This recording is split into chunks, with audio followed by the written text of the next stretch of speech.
Nessa época também você trabalha, antes de começar a trabalhar com xerox, com fax, que não existia nessa época, você trabalha com mimeógrafo.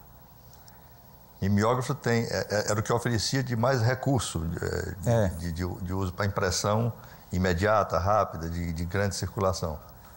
Mas mimeógrafo naquela época era tão perigoso quanto ter uma arma, né? Era proibido a venda de mimeógrafo, não se comprava com facilidade, era fiscalizado pelos órgãos de segurança. O mimeógrafo, eu comecei a trabalhar na Escola de Belas Artes, eu e Daniel Santiago, que a gente fez trabalho em conjunto, né? Era aqui Bruce Santiago durante uns 15, 16 anos. E até hoje nós somos amigos, porque o trabalho em grupo sempre chega no ponto que para. E a gente sempre convidava físico e pessoas de outras áreas, químico, de acordo com o projeto que a gente ia fazer, porque se você tem pessoas especializadas, né? E uma coisa importante que eu acho hoje é a volta do trabalho em grupo. Né? 3, 4. Você faz seu trabalho individual, mas um trabalho em grupo é importante porque se discute questões e se leva um trabalho assim coletivamente a uma outra dimensão, porque cada um de uma área, cada um tem um conhecimento maior na outra, e se agrupa técnico de outras áreas, porque essa cientistas, né? Porque essa experiência entre artista e cientista, eu acho que é um resultado extraordinário. E na Escola de Belas Artes, no diretório, tinha um mimeógrafo que era alto, e na época era mais perigoso você andar com mimeógrafo do que com arma. E no fim de semana a gente levava lá para casa o mimeógrafo e aí fazíamos experiência, porque tinham 3 cores no mimeógrafo álcool, né? E a gente recortava o stencil, e é claro que não podia fazer. A gente fez um livro de artista em 71, em conjunto com o Daniel, que só deu, acho que 50 exemplares, porque estourou, o stencil ia estourando, que ele não aguentava, porque a gente emendava para poder fazer essa fusão de cores. E depois no stencil já a óleo, o próprio papel, por um acaso, que você no stencil a óleo, que quando você rodava, você botava o papel que tirava inicialmente para poder guardar ele e rodar depois. E eu fui vendo, quando eu fui tirando esses papéis para reutilizar alguns, mas já em livros mais formais, em outras coisas, ele saiu ao contrário e dava uns efeitos, assim, era uma gravura. Né? E então eu fiz também livro de artista utilizando. Fui na Fundação Joaquim Nabuco, que recolhia esse material, e fiz alguns trabalhos em cima disso também. E esse negócio do mimeógrafo me lembrou uma exposição no Chantecler, no Meretriz do Recife, que eu fiz em 73. E Arnaldo Tobia fez um poema anônimo que botou no Chantecler, e ele dizia no final assim: enterrei o meu mimeógrafo no mangue. E eu fui preso por causa dessa exposição. E no interrogatório, o cara do Quarto Exército dizia assim: onde é que está esse mimeógrafo enterrado? Diga, porque senão você nunca mais sai daqui. Eu vou dar agora aqui uma lista de intervenções urbanas, sobretudo, que é uma parte interessantíssima da obra do Paulo, e eu vou pedir para ele descrever. Então, vamos lá. Eu queria que você falasse primeiro daquela exposição que você fez com a participação do Daniel Santiago na Praia de Boa Viagem, que usava a areia, os arrecifes, o mar de Boa Viagem, aquelas 2 exposições, Expogente e Exponáutica. Exponáutica e Expogente. Isso foi em 70, na Praia de Boa Viagem. Tinha um amigo da gente, Manu, que tinha uma boate, e a gente pediu para ele ir juntando as garrafas. E a gente também, né, nos bares que a gente bebia, foi pedindo ao pessoal para ir guardando. Então, e o outro tipo de convite era aquele suquinho, na época do Du, que vendia na praia, que você furava com um canudinho e tomava num saquinho plástico. Aqui. E a gente rodou no mimeógrafo o convite, e o cara botou menos suquinho e fechou ali com o convite. Então foram os caras, em vez de estar vendendo, paramentado da própria firmazinha desses quisuco, e o cara distribuindo na praia o convite, né? E a gente pegou o horário da maré na loja de caça e pesca e marcou o dia, esperou um sábado, né, que caísse exatamente uma secando de manhã. E jogamos de noite. Então, quando o pessoal chegou para tomar banho no sábado, que era um dia que a gente queria pegar um público grande, tinha garrafa pelas areias, dentro d'água, nos arrecifes. E a gente trabalhou uma área enorme da areia, perto do calçadão, até os arrecifes. E também a gente escolheu uma área que tivesse os arrecifes. Botamos uma árvore de madrugada nos arrecifes. Tinham trabalhos que você tinha que mergulhar para poder ver, então tinham máscara à disposição das pessoas lá na praia. Tinha o trabalho com espelhinhos assim, dobrando pelos arrecifes, onde toda a visão, e quando o mar vinha mexia um pouco, era multifacetada a visão que você tinha dos edifícios, de uma série que era sempre aleatório, porque sempre estava mexendo esse tapete de espelhos. Tinha um grande quadrado escrito Expogente, onde as pessoas ficavam sentadas ali dentro, sendo expostas, né, momentaneamente. Tinha um carretel gigantesco com barbante que as pessoas iam puxando e criando um caos em quem estava tomando banho de sol, em quem ia passando, né, até terminar. Tinha um barril meu escrito lixo, pintado de preto, quando você olhava o fundo era um espelho, né? E tinham poemas, processo no varal, e tinha outras coisas, né? Fizemos um enterro da arte lá também. E a exposição durou enquanto durou o material. Tinham varas de pescar com coisas penduradas que a gente fez, que eu não me lembro de tudo.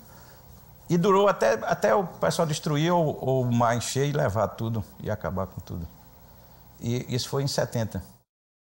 Essa intervenção urbana, que eu vou pedir para ele falar agora, é muito mais interessante porque ela é muito provocadora. E imagino que deva ter chamado a atenção, de novo, dos organismos de repressão. Imagine um grupo de pessoas trocando sinais gráficos, sinais visuais, numa ponte do Recife, na ponte Boa Vista, para a ponte Duarte Coelho, a outra ponte famosa do Recife, trocando sinais em pleno 1970, né? Devia ser uma coisa muito subversiva. Como é que foi essa experiência? Essa é de, acho que é 72, que chamava-se Arte Expo Corponte, porque a geografia do Recife é uma cidade que favorece muito, né? No centro, por ser cortada ali pelo rio, né? E ser plana, favorece muito a intervenções urbanas, a você trabalhar com a geografia da própria cidade. É uma cidade que tem uma geografia fabulosa, todo o centro, para você fazer esse tipo de trabalho. E a gente discutia muito, e uma das coisas que nos levou a fazer esse trabalho era nos aeroportos, nas pistas, tinha aquele que hoje é tudo informatizado, mas aqueles com as bandeiras que eles faziam assim, aquela sinalização, né?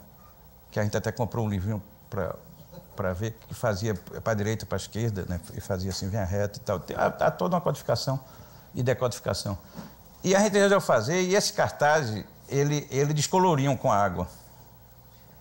Então, era o seguinte, quando você vir mais do outro lado todo de uma cor, você joga o cartaz no rio, e mais amarelo você joga... Aí ficava a critério. É claro que nunca ia ficar nenhum lado de uma cor. A gente sabia que era impossível chegar num comum acordo, porque você não estava vendo o outro. Você está se baseando por lá, né? E então, como não terminou uma cor para outra, o pessoal se pacientou e jogou no rio, onde havia uma pequena descoloração, que isso tem um filme Super 8, né? E essa flotação, quer dizer, utilizando a geografia como duas pontes. Arte cemiterial. Cemiterial foi várias intervenções, e essa exposição na Impetu, ela foi fechada, né, na noite da abertura, e no dia seguinte eu fiz o enterro da censura com um caixão menor, convidei vários amigos, e a gente saiu da frente da galeria da Impetu na época e enterrou esse caixão na margem do rio Capibaribe, que naquela época você tinha acesso direto ali, perto um pouco antes da Assembleia. E todo ano eu fazia um enterro aquático, eu pegava um caixão, vedava, né, com parafina e várias coisas, e jogava lá depois da Casa de Detenção da Cultura, lá no começo da cidade, para ninguém me ver, e ele vinha, né, o rio vem trazendo até o centro. E eu botava dentro sempre uma frase irônica com o governo, com a história da arte, né? E quando ele chegou ali perto da cidade, o público correndo para as pontes, um caixão. Uma vez eu botei um de anjo, né? E aí chama bombeiro, né? E vai bombeiro, entra com lancha, entra com a lancha, e a Secretaria de Segurança era ali na Rua da Aurora, bem próximo.